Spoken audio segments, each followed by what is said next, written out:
शुरुआती दृश्य में जोनास टेलर एक पेशेवर गोताखोर है जो एक क्षतिग्रस्त पनडुब्बी से गोताखोरों के एक समूह को बचाने की कोशिश करता है। जोनास डॉक्टर हेलर सहित उनमें से कुछ को अपने साथ लाने में सफल हो जाता है, लेकिन कुछ लोग हिंसक तरीके से हमला करना शुरू कर देते हैं।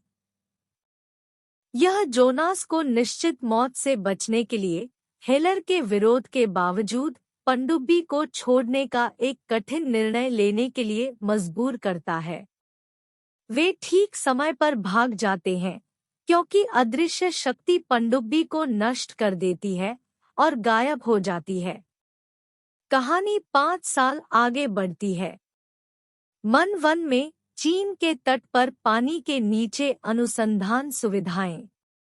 यह जैक मॉरिस और डॉक्टर मिनवे झांग के नेतृत्व में वैज्ञानिकों के एक समूह द्वारा संचालित है और झांग की बेटी सुएन, रिमोट एक्सप्लोरर डीजे, जैक्सक्स हर्ड उपरोक्त डॉक्टर हॉलर, मैक, लोरी, तोशी और द वॉल संचालित है। वे समुद्र तल के पास एक प्रयोग कर रहे हैं जिसमें लोरी, तोश और द वॉल संचालित एक छोटी पनडुब्बी का उपयोग करके रहस्यमय हाइड्रोजन को दरकिनार करना और नीचे क्या है इसकी खोज करना शामिल है। पहले तो सब ठीक लगता है, लेकिन तीनों पर किसी बड़ी और तेज चीज ने हमला कर दिया और फंस गए, जिससे उनका मैना वन से संपर्क टूट गया। बाद में वे बिजली वापस लाने और भागने की कोशिश करते हैं, लेकिन उन पर फिर से हमला किया जाता है और लोरी के पेट में पेचकस घुस जाने से वह घायल हो जाती है।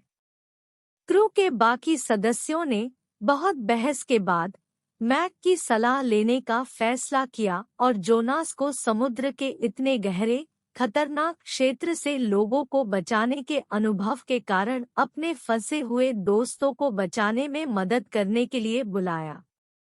हालांकि हेलर इसके खिलाफ है क्योंकि उसका मानना है कि जोनास 5 साल पहले अपने दर्दनाक अनुभव से पागल हो गया था और वह जोनास के इस दावे पर विश्वास नहीं करता कि किसी चीज ने उस पर और गोताखोरों पर हमला किया था जिन्हें वह बचाने की कोशिश कर रहा था।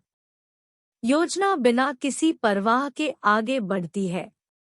दुर्भाग्य से जोनास ने स्पष्ट रूप से बेहतर दिन देखे हैं क्योंकि उसे एक ताइवानी बार में नियमित रूप से शराब पीते और स्थानीय नाव मालिकों को परेशान करते हुए देखा गया है, जिनकी नावों की मरम्मत में वह पैसा खर्च करता रहता है। मैक और डॉक्टर झांग जोनास से उसके कमरे में मिलते हैं। जोनास सबसे पहले 2 पेय की पेशकश करके और पैसे की किसी भी पेशकश को पहले से ही नकार कर स्थिति से बाहर निकलने की कोशिश करता है। हालांकि अंत में वह साथ आने और मदद करने के लिए सहमत हो जाता है। इस बीच जोनास के आने के तुरंत बाद सुइन नीचे जाकर मिनीसब में फंसे हुए दल को बचाने की कोशिश करती है। जोनास उसकी मदद करने के लिए उसके पीछे चला जाता है, लेकिन सुइन की छोटी बेटी मेंग से वादा करने से पहले नहीं कि वह उसकी मां को सुरक्षित और स्वस्थ वापस लाएगा। सुइन तुरंत फंसे हुए उप को ढूंढती है और उन्हें वापस सतह पर खींचने की तैयारी करती है जब एक विशाल स्क्विड उस पर हमला करता है। इससे पहले कि ऐसा लगे कि उसका उपभाग क्षतिग्रस्त हो जाएगा, स्क्विड को पिछले हमले के अपराधी द्वारा तुरंत मार दिया जाता है। 75 फुट लंबी प्रागैतिहासिक राक्षस शार्क जिसे मेगालोडन कहा जाता है। यह शार्क वही है जिसका सामना जोनास को 5 साल पहले करना पड़ा था, जिसने उसे लगभग मार डाला था। इस प्रकार यह उसकी विवेकशीलता को साबित करता है। जोनास ने थोड़े समय के लिए कुछ इशारों से शार्क को फुसलाया और सुइन को वापस सतह पर आने के लिए मजबूर कर दिया। वह लोरी और द वॉल वाहन पर बिठाने में सफल हो जाता है। हालांकि शार्क एक और हमले के लिए वापस आती है और तोशी खुद को बलिदान कर देता है ताकि बाकी लोग बच सकें, और अपनी पत्नी को एक अलविदा पत्र जो वह पहले लिख रहा था उसे द वॉल में भर देता है। शार्क नीचे गिरे दूसरे उपसमूह को टक्कर मार देती है, जिससे तोशी की मौत हो जाती है, जबकि बाकी सभी लोग सुरक्षित निकल जाते हैं। हेलर ने बाद में जोनास से उसके दावों पर विश्वास न करने के लिए माफी मांगी। स्थिति अभी खत्म नहीं हुई है, क्योंकि उप के विनाश से गर्मी की एक अस्थायी जेब ऊपर की ओर निकल गई है और शार्क को सामान्य समुद्री जल में जाने की अनुमति मिल गई है। जबकि जोनास जाने की कोशिश करता है और बाकी सभी लोग आपस में बात करते हैं। मेइंग हॉल में आरसी गेंद से खेल रही है, लेकिन शार्क की अचानक उपस्थिति से डर जाती है। शार्क पतवार को काटने की कोशिश करती है, लेकिन असफल हो जाती है और व्हेल को मारकर चली जाती है। समूह अंततः एक छोटी नाव के माध्यम से शार्क को ट्रैक करने और उसे जहर देकर मारने का निर्णय लेता है। सबसे पहले वे जोनास का उपयोग करके ट्रैकर को उसके पंख पर गोली मारने और फिर उसे वापस रील में फंसाने में सफल रहे, लेकिन शार्क द्वारा खाए जाने से बमुश्किल बचे। फिर सुइन जहर देने के लिए एक प्लास्टिक टैंक में उतर जाता है, जबकि अन्य लोग शार्क को चुम का लालच देते हैं। इससे एक तीव्र टकराव होता है, जहां शार्क पिंजरे को अपने साथ पूरा निगलने की कोशिश करती है। वह शार्क को जहर देने में सफल हो जाती है, लेकिन उसका मुखौटा टूट जाता है और वह लगभग डूबने लगती है। जोनास उसके पीछे गोता लगाता है और शार्क उन्हें लगभग खा ही लेती है।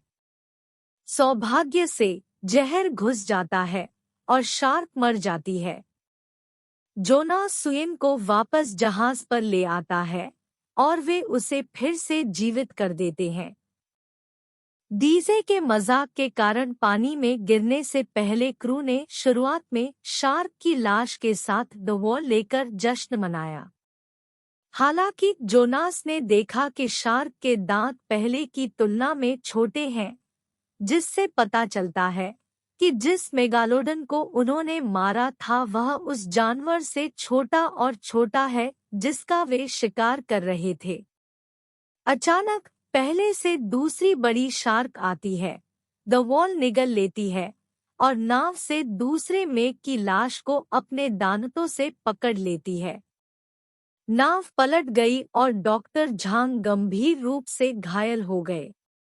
शार्क जैक्स को खाने की कोशिश करने के लिए वापस आती है, लेकिन हेलर शार्क को अपनी ओर आकर्षित करके खुद को बलिदान कर देता है और उसे खा लिया जाता है। बचे हुए दल मोटरबोट का उपयोग करके भाग निकले और मॉरिस ने शार्क पर गोली चलाने के लिए एक सहायक हेलीकॉप्टर को बुलाया और सफलतापूर्वक उसका पीछा किया। हालांकि डॉक्टर झांग नाव में अपने घावों के कारण मर जाते हैं, लेकिन अपनी बेटी के लिए गर्व के अश्रुपूर्ण अंतिम शब्दों से पहले नहीं। उस रात बाद में मॉरिस ने चालक दल को बताया कि वे मैना वन को बंद कर रहे हैं और शार्क से निपटने के लिए कई एशियाई देशों के अधिकारियों को बुलाया गया है। हालांकि यह पता चला है कि वह झूठ बोल रहा है और उसने वास्तव में हेलीकॉप्टर से गिराए गए गहराई के आरोपों का उपयोग करके शार्क को मारने की कोशिश करने के लिए कुछ मामूली सैन्य सहायता बुलाई।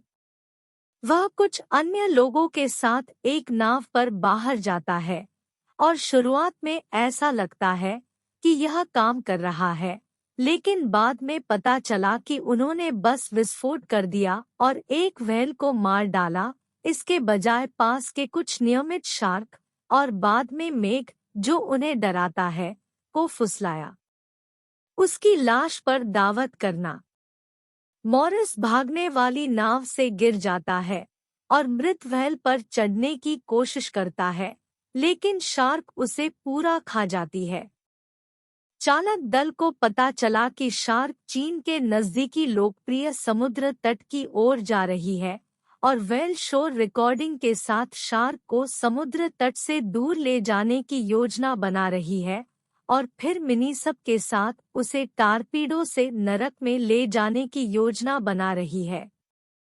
शार्क शुरू में एक अन्य नाव पर पास की चीनी शादी की पार्टी पर हमला करती है और समुद्र तट पर स्थानीय लोगों को आतंकित करने से पहले दुल्हन के कुत्ते पिप्पिन को खा जाती है। व्हेल की आवाज सुनकर यह हमला करना बंद कर देता है और चारा ले लेता है। इससे जोनास और शार्क के बीच बड़े पैमाने पर पीछा होता है क्योंकि वह उसे सुइन की ओर ले जाता है जो उस पर टारपीडो से हमला करता है, लेकिन वह कुछ नहीं करती है। इससे भी बुरी बात यह है कि जोनास का टारपीडो फायर नहीं करेगा। लड़ाई के दौरान कार्रवाई को फिल्माने की कोशिश कर रहे समाचार हेलीकॉप्टरों का एक समूह मूर्खतापूर्ण तरीके से एक दूसरे से टकरा जाता है और उसका मलबा टीम की नाव पर दुर्घटनाग्रस्त हो जाता है, जिससे सभी लोग पानी में गिर जाते हैं। सुइन दूसरों की मदद करने के लिए जाता है, जबकि जोनास सभी की रक्षा करने के प्रयास में शार्क के साथ आमने सामने हो जाता है, जिससे उसका निचला पेट बुरी तरह से खुल जाता है। जब शार्क उसे कुचलने की कोशिश करती है और उसकी आंख पर चाकू से हमला कर देती है, जिससे वह गंभीर रूप से घायल हो जाता है, तो वह पानी से बाहर निकल जाता है। 1 दर्जन नियमित शार्क इसे खत्म करने के लिए आगे आती है और इसे जिंदा खा जाती है, जिससे खतरा खत्म हो जाता है। खतरा टल जाने के बाद हर कोई शादी के जोड़े की नाव पर फिर से इकट्ठा हो जाता है, जिसमें पिप्पिन कुत्ता भी शामिल है, जो बच गया। जोनास और सुइन संभवतः अब एक जोड़े हैं। उनके रोमांस का संकेत फिल्म में पहले ही दिया जा चुका है। फिल्म सभी के अपनी जीत का जश्न मनाने के साथ समाप्त होती है और महासागर अब सुरक्षित है। दोस्तों, अगर आपको यह वीडियो पसंद आए तो कृपया लाइक, शेयर और नीचे कमेंट करें और इस तरह के और वीडियो के लिए इस चैनल को सब्सक्राइब करना न भूलें।